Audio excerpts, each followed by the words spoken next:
So, you want to start an online business? Great. I have one myself, and if you do it right, it'll be a thriving business. But what's the right way to get it up and running? Hi everyone, I'm Natasha Ivanovich, the head of social media at Tailor Brands and a fellow small business owner myself for content writing. And today, I'm your host for Tailor Brands Business Lab.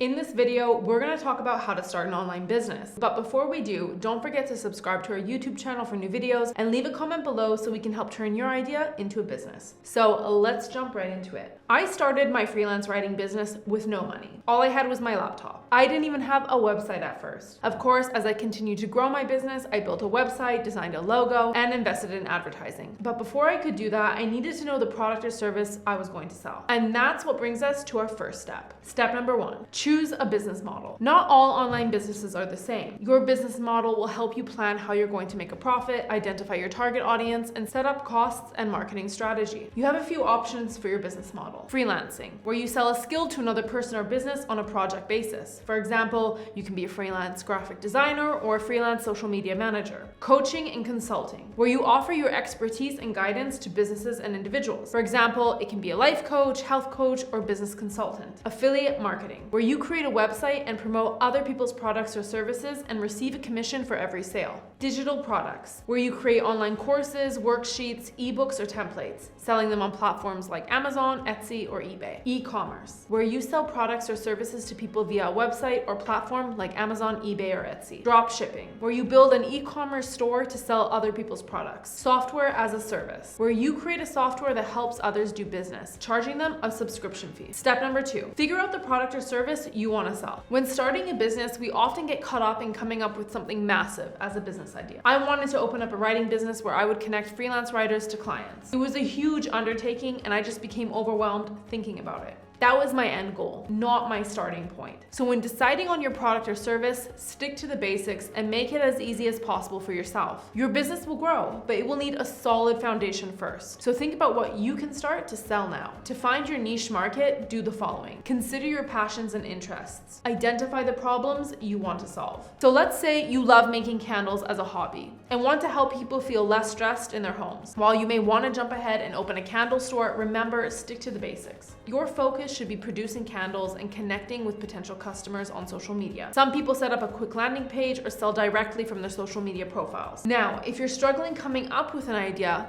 take a step back and breathe. Think about the things you enjoy doing. What are your hobbies? What interests you? This can help you shift your focus onto business ideas you'll connect with. Step number 3, don't get sucked into quick wins. I know you've seen videos of people claiming they made $100,000 in just 3 days of owning an online business. Listen, it's really not that easy. I think literally everybody would have an online business by now. When I started my freelance business, I needed to gain reviews and recommendations. I was writing articles for $5, anything just to gain recognition. It took me a while to get to a place where I was starting to make an industry salary, and that's okay. Starting an online business is hard. There's no store for people to walk by on the street, and instead you need to bring customers in through different channels. But what's important is that you understand it's not going to be easy. So don't fall for the quick wins. Step number 4, evaluate your product or service viability. Now that you have your product or service idea figured out, it's time to see if there's a place for it in the market. To find the answer to this, you need to analyze specific data about your market, product or service, competitors, and target audience. You can go on Google Trends and look up keywords that can help you find out whether people are looking up your product or service. Amazon is also a really great place to see what sellers are actually selling and what buyers are buying. Through your research, you should answer the following questions. Are there other online brands selling products like mine? Is there a long-term demand for my product? Is it a trend? And does my product sell at the right price? Step number 5,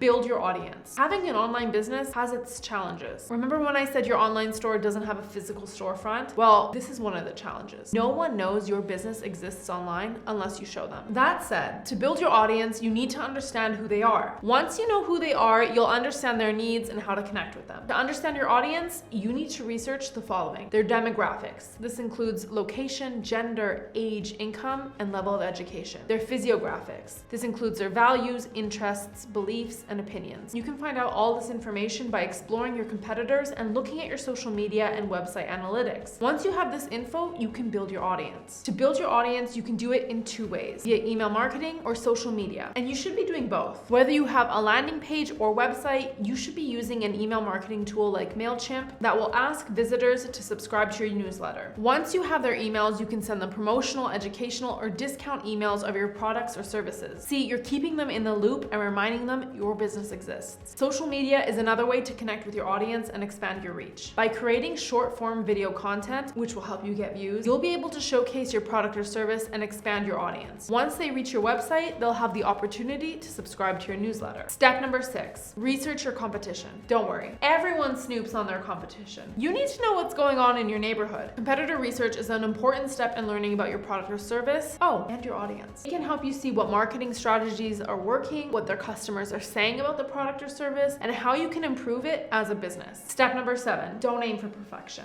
I know it seems like a lot of information, so I want to make a quick pause here and remind you of something important. When I started my freelance business, I went on Upwork and created a profile. I didn't have any reviews or recommendations, nor did I have a website. But I knew I needed to get started. Your business doesn't need to be perfect. You can improve it as you continue to grow. What's important is that you get it up and running as quickly as possible. You can start with a basic landing page just to get your product out there, even if it's not where you'd like it to be. This is where people get stuck because they feel like they need to have everything perfect, but that's not true. Step number 8, cover your legal requirements. If you're having an online business established in the US, business laws apply to you. While as an online business, you may require fewer licenses and permits than a physical business, you'll need to check with security, copyright, privacy, and sales tax regulations. Also, if you're selling internationally, you may need to comply with custom laws and duties. So don't forget to check this information out. Step number 9, how are you going to collect payments? This is an important step. You're not just opening a business to have one. Your goal is to make a profit. So you need to figure out how people are going to pay you. There are tons of payment gateways out there, the most popular being PayPal and Stripe. Both are very easy to use, but you should check to see which ones suit you, as it depends on whether you're based in the US or not. Step number 10, price your product. This is something all business owners struggle with. You don't want to price your product or service too high, but you also don't want to price it too low. I stalled myself as a professional writer and business owner because I was scared to increase my prices. Do a little research and see what the average rates are. It'll be more profitable to base your prices within that range rather than to exceed it. You can always raise your prices until you notice the demand decreasing. Step number 11, create targeted ads. Remember, you need to bring your audience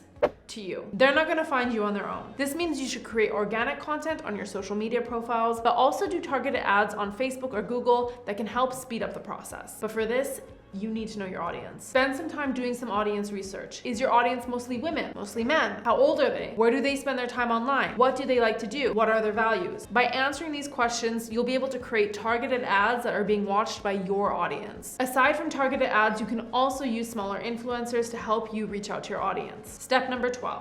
Decide on your business structure. You'll want to figure out your business structure because it'll determine your legal and tax requirements. Most small businesses choose one of the following. Sole proprietorship. This is the simplest form of a business structure, but lacks limited liability. Partnership. This form of business structure may be good for you if you have a business partner. Limited liability. An LLC offers limited liability without the additional complexity of an incorporation. It's one of the most popular small business structures. Corporation. Like an LLC, a corporation provides limited liability, but it's a little more complicated to both set up and maintain. And before we end, always make sure to consult a tax professional to make sure you choose the best business structure for you. Well, that's it for today. Thank you for joining me, and I hope you enjoyed the video. If you have any questions or comments about starting your business, please let us know in the comment section below. Bye, guys.